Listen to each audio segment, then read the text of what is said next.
The bugs are coming out. But anyway, once again, if you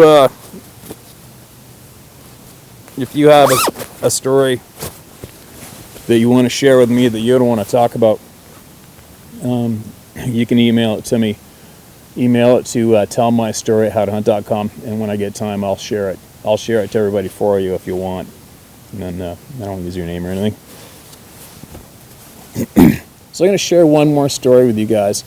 This is a story told for me from a guy, who a person that lives in British Columbia, grew up on the coast, and him and his wife worked their asses off to eventually finally buy their dream home, which was in the southern interior of British Columbia, and it was a ranch, a huge, great big log cabin home, sprawling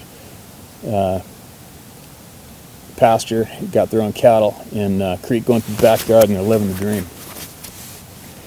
And it's funny, I used to be on this hunting forum, popular hunting forum. It was quite popular before, the internet really got big.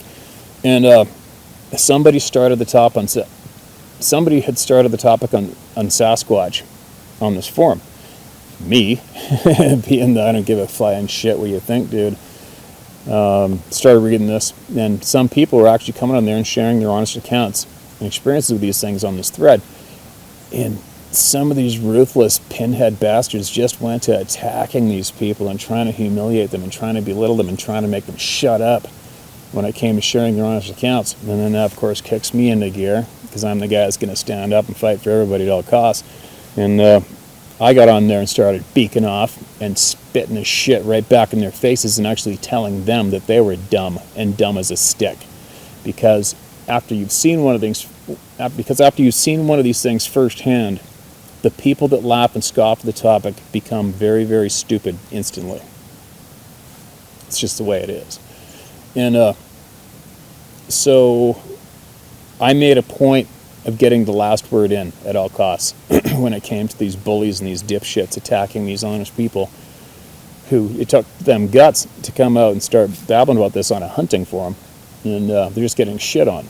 And I can't stand a bully. So I started shitting on them. And I guess once these people saw my attitude, and they realized I was a safe place to share, and people that were just sitting in the background watching these conversations go down didn't want to share their shit on there and get shit on, so they went to messaging me, giving me private messages. And this one dude messaged me. So anyways, they finally bought the dream home in southern central British Columbia. It was a ranch, beautiful log home, sprawling cattle pasture, timber, surrounded by the mountains. And the poor guy told me that, first they started hearing weird screams at nighttime coming out of the timber way up the mountain. And they couldn't figure out what the hell it was. So it wasn't a wolf, and it wasn't a human being. I said it sort of resembled a screaming woman, a terrified woman or something, but it wasn't a woman. That's what it closely sounded like. And that was the start of them being suspicious about weird things going on around this property that they bought, their dream home. And then one winter, they're in the back 40, and they found a set of, I believe it was 16 or 17 inch human-like barefoot footprints, the 5.5 foot stride, going out of the timber, clear across their pasture to the back, and they followed the tracks, and they led up to a great big huge cedar tree, and they could see where strips of bark had been peeled off. They peeled off the whole face of the cedar tree, peeled the bark off, and he could see where the bark strips were leaving a drag mark in the snow in the left side of these prints. And when it walked off and went and left and meandered up in the timber of the mountain, he said you could clearly see where the cedar strips were dragging in the snow beside the prints. And that was pretty alarming for them, trying to make sense of that. And he said he wasn't a believer in Sasquatch, these beings being an actual living being. And then I believe it was the following summer, he told me that he was in the back 40, heard the screams. First he heard the screams, went to the back 40 to investigate. His wife was going to be coming down behind him with I believe one of his children, he said, because I remember him saying how concerned he was that they were coming behind him. because when he got to the back pasture, the screams were getting louder and louder. All of his cattle came bursting out of the timber and stampeded across the pasture, took off towards the house, and here comes this, whatever it was, 7, 8 foot tall, reddish brown, hair covered being came walking up behind him. I believe this thing was just a couple hundred yards away from him, and it went clear across his pasture from timber, across pasture into timber, screaming. And he said obviously it was absolutely terrifying, and he said he recalls being absolutely stressed out because it was going in the direction his wife and kids were to be coming behind him. And they came after it went through, didn't see it, but they could hear it, and they were absolutely terrified just from the sounds they heard. And now the poor family has to sell their dream home. Like, how bad does that suck? Could you imagine that? And unfortunately, again, because the public isn't fed true information on this topic, people that scoff at the topic and are led to believe it's a myth and a joke have these experiences, and it changes their entire existence. And that is absolutely not fair, and it absolutely sucks. And you got to feel for these people. They got to sell the dream home because of this. So fast forward a handful of years, I was myself up on a side of this mountain where I typically hunt. Nobody hunts up here. It's hell to get there. For me, it's about a 2.5 hour hike straight up through never before log timber and steep rock bluffs to get up to these benches where I've been hunting. And I came across this big cedar tree. It's about this wide. You can see it in the video. I videotaped it. And sure enough, it just looked out of place. I'm like, what the hell's that? You know, it's a tree about that big on the high side, facing the rock bluffs. The cedar was tore off in what looked to be about 1.5 inch wide strips. And the whole entire face of that cedar tree from the ground up about 12 feet. Yeah, about 12 feet up.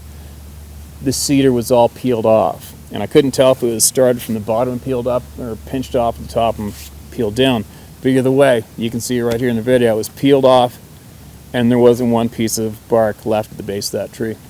And that was a little different. And obviously my memory shot straight back to that story that guy shared to me about the 17-inch prints at the base of that cedar tree with the cedar strips missing and the cedar strip drag marks in the snow.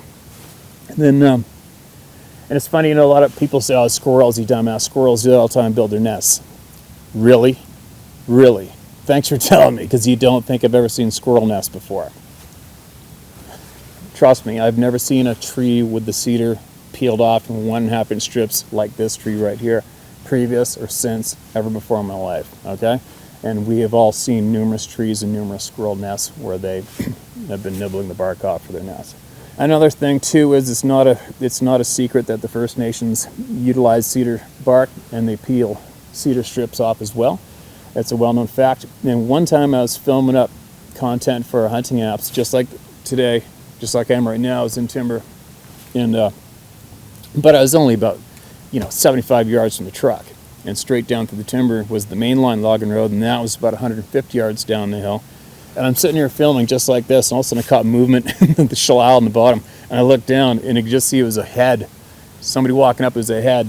Obviously you got a jolt of adrenaline right off the bat, but it was the native guys, 3 native people, older guy, and he sees, obviously seeing each other is a bit of a surprise, because I'm sitting up there in the timber, and he came walking in, we started talking, I was telling him what I was doing, and I was really curious about the cedar strip, the cedar harvest, and I asked him if do they ever hike a couple hours straight up the mountain to go peel cedar. And he kind of laughed. And he's like, no, why would we do that? We can just drive up to a cedar patch and peel the cedar off like we are today. This is where we do it. We've been doing it here for years. And I roughly explained to him where I was, and he just started laughing. I was like, no. I go, no, I figured not. And I go, obviously you probably are familiar with SASQUATCH and being First Nations, and they know about these things, and they have forever. And he's like, yeah, of course.